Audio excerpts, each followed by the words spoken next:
India, a land of astounding diversity in people, cultures, and cuisines. Over the next few days, I will be traveling from north to south to dine at 3 of the most globally talked about restaurants in the country, from traditional stalwarts to the newest Indian restaurant to be included in the Asia's 50 Best Restaurants list, for a first-timer's taste of Indian luxury. I'm starting with India's capital city, New Delhi.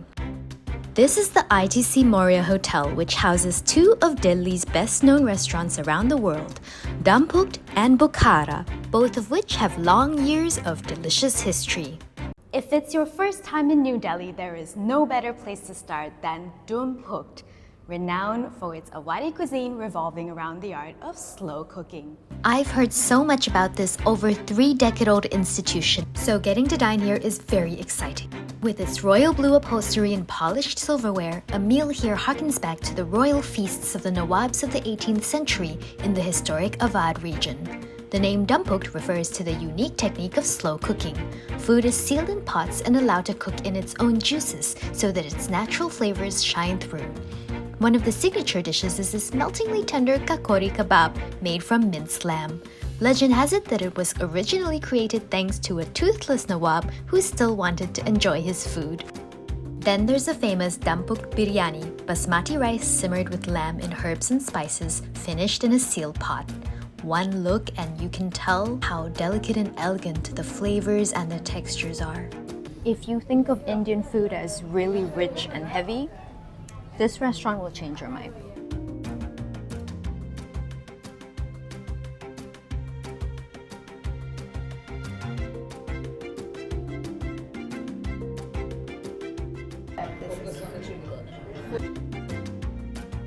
This is a very traditional cuisine. It's a unique, like the recipe he was generation to generation he was maintained. Aroma he was like this. Biryani is a saffron and a colorful rice. I am working there now. It was 45 years is working this place. Did you learn to cook from your father? Yes. Why do you love cooking? Because this my cuisine was like my passions. In my blood it was like this something. Another chef who's dedicated his life to cooking here at the ITC Maurya is Chef J.P. Singh, who helms Bukhara. This famous restaurant, which specializes in Northwest frontier cuisine, bearing the influences of various cultures, including Persian, Afghan, and Central Asian cultures, recently celebrated its 45th anniversary. Oh, I have been here since 1991, almost 32 years. The menu hasn't changed in all these 45 years, and it's quite clear to see why. I think people would riot. There's no such thing as too much of a good thing. The vibe here is bustling, it's busy, people are eating, they're socializing. You know you're in for a hearty meal.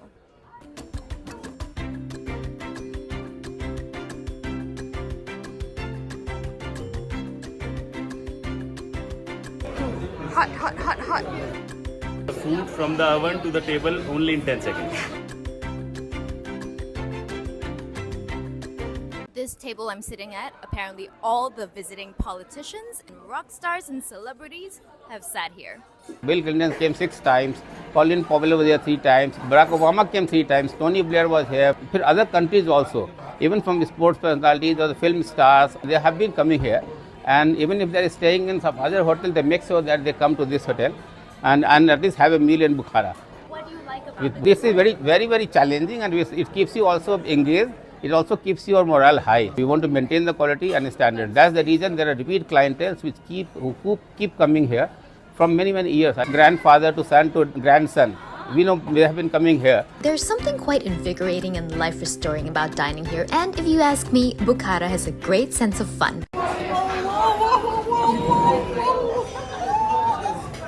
One of their signature dishes is this extremely entertaining giant naan bukhara. Made from just over 1 kilogram of dough and baked in its own dedicated tandoor, the idea is that it brings home the concept of communal feasting and breaking bread together. Equally famous is the dal bukhara, in which black lentils, tomatoes, ginger and garlic simmer for hours and hours over a charcoal fire. Rumor has it that whoever walks by the pot is obliged to stir it. Before it's served, it's finished with cream and a dollop of butter, making it the perfect blend of creaminess, acidity, and smokiness. This rasmalai sent us off on a very sweet and happy note. Just under 3 hours away at the ITC Grand Chola Hotel in Chennai, another gastronomic adventure is in store for me.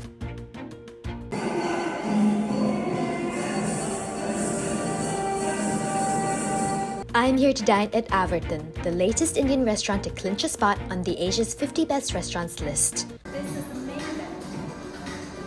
Avartana, helmed by chef Nikhil Nagpal, offers tasting menus, including vegetarian ones, that celebrate the flavors and ingredients of South India with a creative contemporary spin. Like this tomato rasam, a distilled version of the classic soup infused with fresh coriander.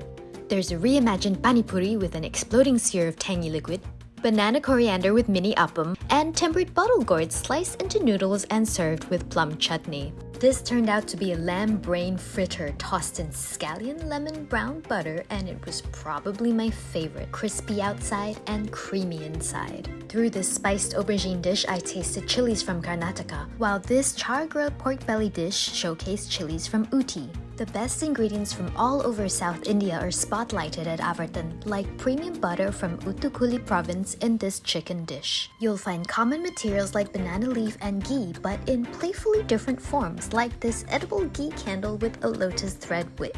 Chef Nikhil seems to be a fan of setting things on fire, and it certainly adds to the sense of spectacle. I can appreciate a meal with some theatrics. This dessert is just egging you on to have a guess at what it is. There you go, fennel panna cotta whites and mango ginger yolk. Not only fun, but also delicious. Instead of traditional petit four to end the meal, you get these, a frozen homage to the traditional practice of chewing some pan or betel leaf after a meal. This has truly been a journey of magical discovery. I have a new and renewed appreciation of how richly diverse India truly is. I've been told by locals that the landscape and the culture change every 100 kilometers. And through my journey of food, cooked with so much love and so much sincerity, from the faithfully traditional to the forward-looking and the boundary-pushing, I've been able to feel what a gift that is to the world.